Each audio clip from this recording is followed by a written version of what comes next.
الحمد لله نحمده ونستعينه ونستغفره ونعوذ بالله من شرور أنفسنا ومن سيئات أعمالنا من يهده الله فلا مضل له ومن يضلل فلا هادي له وأشهد أن لا إله إلا الله وحده لا شريك له وأشهد أن محمدًا عبده ورسوله صلى الله تعالى عليه وعلى آله وأصحابه وبارك وسلم تسليمًا كثيرًا أما بعد فقد قال الله تعالى في القرآن المجيد وفرقانه الحميد لن ينال الله لحومها ولا دماؤها ولكن يناله التقوى منكم وقال تعالى فصل لربك وانحر وقال النبي صلى الله عليه وسلم إن لكل قوم عيدا وهذا عيدنا صدق الله العظيم وصدق رسوله النبي الكريم ونحن على ذلك لمن الشاهدين والشاكرين والحمد لله رب العالمين اللهم صل على محمد وعلى آل محمد كما صليت على إبراهيم وعلى آل إبراهيم إنك حميد مجيد اللهم بارك على محمد وعلى آل محمد كما باركت على إبراهيم وعلى آل إبراهيم إنك حميد مجيد الله أكبر الله أكبر لا إله إلا الله والله أكبر الله أكبر ولله الحمد الله أكبر الله أكبر لا إله إلا الله والله أكبر الله أكبر ولله الحمد সমস্ত প্রশংসা আল্লাহ রাব্বুল আলামিনের জন্য, যিনি আমাদেরকে সৃষ্টি করেছেন। আমরা তার কাছে সাহায্য চাই, তার কাছে ক্ষমা প্রার্থনা করি। আমরা আমাদের নফসের অনিষ্ট থেকে, আমাদের গুনাহের খারাপ পরিণতি থেকে আল্লাহর কাছে আশ্রয় চাই। আমরা সাক্ষ্য দিচ্ছি যে আল্লাহ ছাড়া কোনো উপাস্য নেই, তিনি এক, তার কোনো শরীক নেই। আমরা আরও সাক্ষ্য দিচ্ছি যে মুহাম্মদ সাল্লাল্লাহু আলাইহি ওয়াসাল্লাম আল্লাহর বান্দা ও তার রসুল। সম্মানিত মুসল্লিয়ানে কেরাম, আলহামদুলিল্লাহ, আজ খুবই বিশেষ একটা দিন। আজ খুশির দিন, আল্লাহর শুকরিয়া আদায় করার দিন, আল্লাহকে বেশি বেশি স্মরণ করার দিন। আজ ঈদুল আজহার দিন, আজ কুরবানির দিন। রাসূল সাল্লাল্লাহু আলাইহি ওয়াসাল্লাম বলেছেন, ইন্না আ'যামাল আইয়ামি ইনদাল্লাহি তাবারাকা ওয়া তাআলা ইয়াউমুন নাহর। আল্লাহর কাছে সবচেয়ে মর্যাদাপূর্ণ দিন হলো কুরবানির দিন।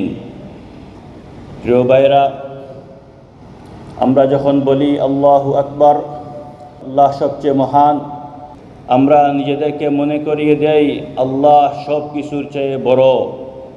আল্লাহু আকবার, আল্লাহ আমাদের ভয়ভীতির চেয়েও বড়। আল্লাহু আকবার, আল্লাহ আমাদের দুশ্চিন্তার চেয়েও বড়। আল্লাহু আকবার, আল্লাহ আমাদের রিজিকের চিন্তার চেয়েও বড়। আল্লাহু আকবার, মানুষ কি বলবে সেটার চেয়েও আল্লাহ বড়। দুনিয়ার চাকচিক্য, টাকা পয়সা, সম্মান মর্যাদা সব কিছুর চেয়েও আল্লাহ বড়। আমরা যখন বলি লা ইলাহা ইল্লাল্লাহ, আল্লাহ ছাড়া কোনো উপাস্য নেই, তখন আমরা নিজেদের মনে করিয়ে দেই ইবাদত একমাত্র আল্লাহর জন্য। লা ইলাহা ইল্লাল্লাহ, সাজদা একমাত্র আল্লাহর জন্য। লা ইলাহা ইল্লাল্লাহ, চাওয়া একমাত্র আল্লাহর কাছে। লা ইলাহা ইল্লাল্লাহ, ভয় একমাত্র আল্লাহকে, ভরসা একমাত্র আল্লাহর উপর। আল্লাহ তাআলা বলেন, যালিকা বিআন্নাল্লাহ হুয়াল হক ওয়া আন্না মা ইয়াদউনা মিন দুনিহি হুয়াল বাতিল। এটা এজন্য যে আল্লাহই সত্য, আর মানুষ আল্লাহ ছাড়া যাদেরকে ডাকে সবই বাতিল। আমার প্রিয় ভাইরা, ঈদুল আজহার সবচেয়ে বড় শিক্ষা কি জানেন? আল্লাহর কাছে নিজেকে সঁপে দেওয়া, আল্লাহর হুকুমের সামনে মাথা নত করে দেওয়া। আর এ কারণেই ঈদুল আজহা আমাদের নিয়ে যায় এক মহান পরিবারের দিকে।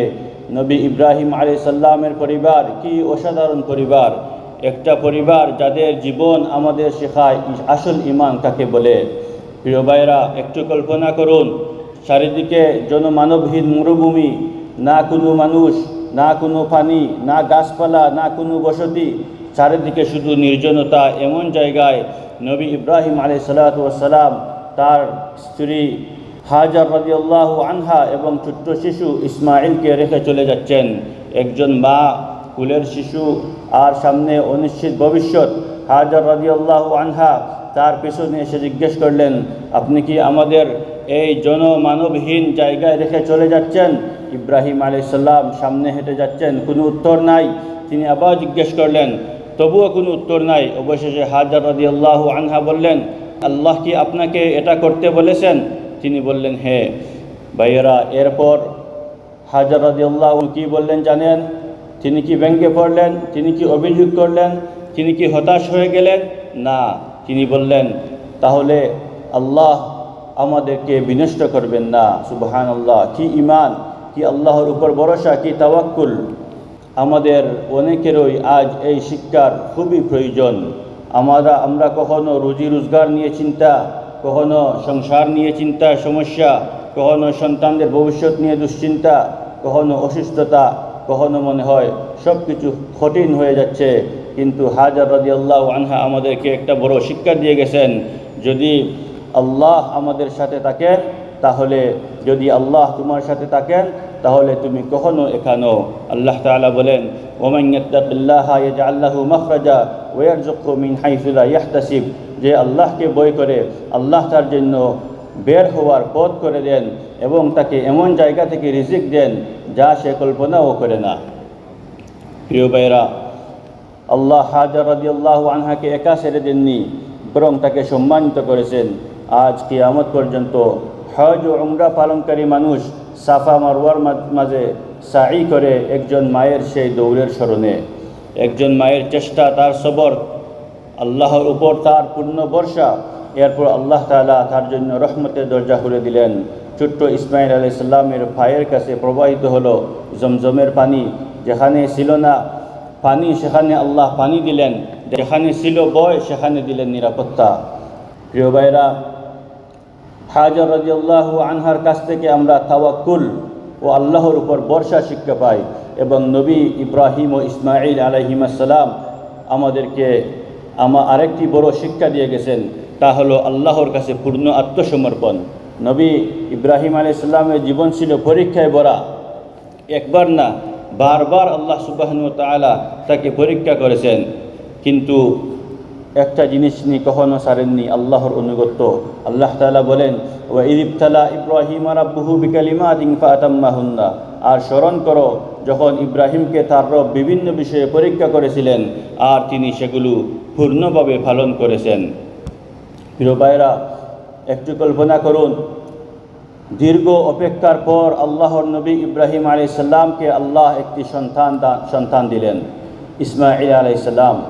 ছেলে ইসমাঈল একটু বড় হয়েছে, বাবার সাথে হাঁটাহাঁটি করছে, বাবার সাথে কাজ করছে, বাবার সাথে কথা বলছে, হাসছে, সময় কাটাইছে বাবার সাথে। বাবার হৃদয়ে তার জন্য প্রচণ্ড ভালোবাসা।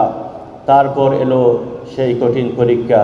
আল্লাহ তাআলা বলেন, ফালাম্মা বালাগা মা'আহু সা'য়া قال يا بني إني أرى في المنام أني أذبحك فانظر ماذا ترى। যখন সে বাবার সাথে চলাফেরা ও কাজ করার বয়সে পৌঁছালো, ইব্রাহিম বললেন, হে আমার প্রিয় ছেলে, আমি স্বপ্নে দেখেছি যে আমি তোমাকে কুরবানি করছি, তুমি বলো তোমার কি মত। প্রিয় ভাইরা, নবীদের স্বপ্ন হলো ওহী, এটা আল্লাহর পক্ষ থেকে আসে। এটা কোনো কল্পনা না, এটা কোনো সাধারণ স্বপ্ন না, এটা আল্লাহর পক্ষ থেকে নির্দেশ। এবার একটু চিন্তা করুন, একজন বাবার জন্য এর চেয়ে কঠিন পরীক্ষা আর কি হতে পারে, যে সন্তানকে এত ভালোবাসে, যার জন্য এত বছর অপেক্ষা করেছেন, সেই সন্তানকে কুরবানি করতে হবে। কিন্তু ভাইরা, ইব্রাহিম আলাইহিস সালাম, তার আচরণ দেখুন, কি সুন্দর, কি কোমল, কি কোমলতা এবং হিকমা। তিনি রাগ করেন না, তিনি কঠোর ভাষা বলেন না, বরং তিনি বললেন, ইয়া বুনাইয়া, হে আমার প্রিয় ছেলে। কি সুন্দর শিক্ষা একজন বাবার জন্য। আর ইসমাঈল আলাইহিস সালাম কি বললেন, ক্বালা ইয়া আবাতি ইফআল মা তু'মার সাতাজিদুনি ইনশাআল্লাহু মিনাস সাবিরিন। তিনি বললেন, হে আমার প্রিয় বাবা, আপনাকে যা আদেশ করা হয়েছে তাই করুন, ইনশাআল্লাহ আপনি আমাকে সবরকারীদের অন্তর্ভুক্ত পাবেন। প্রিয় ভাইরা, একটু গভীরভাবে চিন্তা করুন এই ঘটনা নিয়ে। কি ঈমান, কি আত্মসমর্পণ, কি আল্লাহর উপর ভরসা। একদিকে একজন বাবা আল্লাহর হুকুম মানছেন, অন্যদিকে একজন ছেলে আল্লাহর হুকুমের সামনে নিজেকে সঁপে দিচ্ছেন। না কোনো অভিযোগ, না কোনো প্রশ্ন, না কোনো অবাধ্যতা, শুধু আনুগত্য, শুধু আত্মসমর্পণ। আল্লাহ তাআলা বলেন, ফালাম্মা আসলামা ওয়াতাল্লাহু লিল জাবিন, অবশেষে যখন দুজনেই আল্লাহর কাছে আত্মসমর্পণ করলেন, আর ইব্রাহিম আলাইহিস সালাম তাকে কপালের উপর শুয়ে দিলেন। প্রিয় ভাইরা, এই আয়াতে আল্লাহ সুবহানাহু ওয়া তাআলা যে শব্দটি ব্যবহার করেছেন, ফালাম্মা আসলামা, যখন তারা দুজনেই আত্মসমর্পণ করলেন, এটাই হলো ইসলাম। ইসলাম মানে শুধু নাম মুসলিম হওয়া না, ইসলাম মানে আল্লাহর কাছে নিজেকে সঁপে দেওয়া। অনেক সময় আল্লাহ আমাদের এমন কিছু করতে বলেন যা আমাদের নফস পছন্দ করে না। চোখ নিচু রাখতে বলেন, সালাত ঠিকমতো আদায় করতে বলেন, যদিও আমরা ক্লান্ত থাকি। সত্য কথা বলতে বলেন, যদিও মিথ্যা বলা সহজ মনে হয়। ক্ষমা করতে বলেন, যদিও প্রতিশোধ নিতে মন চায়। রাগ দমন করতে বলেন, যদিও চিৎকার করতে ইচ্ছা করে। হারাম থেকে বাঁচতে বলেন, যদিও নফস হারামটাই চায়। কিন্তু একজন প্রকৃত মুমিন সে বলে, হে আল্লাহ, আমার মন যা চায় তা নয়, আমি সে পথেই চলতে চাই যেটা আপনি চান। প্রিয় ভাইরা, ঈদুল আজহা আমাদের শিখায় আল্লাহর নৈকট্য ত্যাগ ও কুরবানি ছাড়া আসে না। আল্লাহ আজ আমাদেরকে সন্তান কুরবানি করতে বলেননি, কিন্তু তিনি আমাদের কাছে অন্য কিছু কুরবানি চাচ্ছেন। আমাদের গুনাহ, আমাদের অহংকার, আমাদের খারাপ অভ্যাস, আমাদের নফসের চাহিদা, আমাদের হারাম সম্পর্ক, আমাদের হিংসা, আমাদের গীবত, আমাদের অবহেলা, বিশেষ করে সালাতের ব্যাপারে অবহেলা, এগুলো আমাদেরকে কুরবানি দিতে হবে। আল্লাহ তাআলা বলেন, লান ইয়ানালাল্লাহা লুহুমুহা ওয়ালা দিমাউহা ওয়ালাকিন ইয়ানালুহুত তাকওয়া মিনকুম। কুরবানির পশুর গোশত বা রক্ত আল্লাহর কাছে পৌঁছে না, আল্লাহর কাছে পৌঁছে তোমাদের তাকওয়া। কুরবানির আসল উদ্দেশ্য পশু না, আসল উদ্দেশ্য হলো আনুগত্য, আসল উদ্দেশ্য হলো আল্লাহর ভালোবাসা অর্জন, আসল উদ্দেশ্য হলো তাকওয়া। আল্লাহ তাআলা বলেন, ফাসাল্লি লিরাব্বিকা ওয়ানহার, তোমার রবের জন্য সালাত আদায় করো এবং কুরবানি করো। আল্লাহ সুবহানাহু ওয়া তাআলা সালাত আর কুরবানিকে একসাথে উল্লেখ করেছেন। কেন? কারণ কুরবানি শুধু একটা রিওয়াজ না, এটা একটি ইবাদত, আর ইবাদত শুধুমাত্র আল্লাহর জন্য। আল্লাহ তাআলা বলেন, কুল ইন্না সলাতি ওয়া নুসুকি ওয়া মাহইয়ায়া ওয়া মামাতি লিল্লাহি রাব্বিল আলামিন। বলে দিন, নিশ্চয় আমার সালাত, আমার কুরবানি, আমার জীবন, আমার মৃত্যু সবই আল্লাহর জন্য, যিনি সৃষ্টি জগতের রব। প্রিয় ভাইরা, আজকে ঈদের দিন আমাদের এটাও মনে করিয়ে দেয় যে ইসলাম কোনো কষ্টের ধর্ম না, ইসলাম ভারসাম্যের ধর্ম, রহমতের ধর্ম, আনন্দের ধর্ম। অনেকেই মনে করেন ধর্ম মানে শুধু কষ্ট, কঠোরতা, হাসি খুশি না থাকা, কিন্তু ইসলামের দিকে তাকান। আল্লাহ আমাদেরকে আনন্দের দিনও দিয়েছেন। রমজানের পর ঈদুল ফিতর আর জিলহজ্জার বরকতময় দিনগুলোর পর ঈদুল আজহা। রাসূলুল্লাহ সাল্লাল্লাহু আলাইহি ওয়াসাল্লাম আমাদের শিখিয়েছেন ঈদ আমাদের দিনের অংশ। তিনি যখন মদিনায় এলেন, মানুষ দুইটা দিন আনন্দ করত। রাসূল সাল্লাল্লাহু আলাইহি ওয়াসাল্লাম বললেন, ইন্নাল্লাহা কাদ আবদালাকুম বিহিমা খায়রাম মিনহা ইয়াউমাল আদহা ওয়া ইয়াউমাল ফিতর। আল্লাহ তাআলা তোমাদেরকে এর বদলা আরও উত্তম দুইটি দিন দান করেছেন, ঈদুল আজহা ও ঈদুল ফিতর। ভাইয়েরা, তাই আসুন ঈদ উপভোগ করুন, আনন্দ করুন, পরিবারের সাথে সময় কাটান, ভালো খাবার খান, সুন্দর পোশাক করুন, আত্মীয়তার সঙ্গে দেখা করুন, শিশুদের উপহার দিন, কিন্তু আল্লাহকে ভুলে নয়। ঈদ যেন গাফলাতির কারণ না হয়, আনন্দের যেন গুনাহে পরিণত না হয়।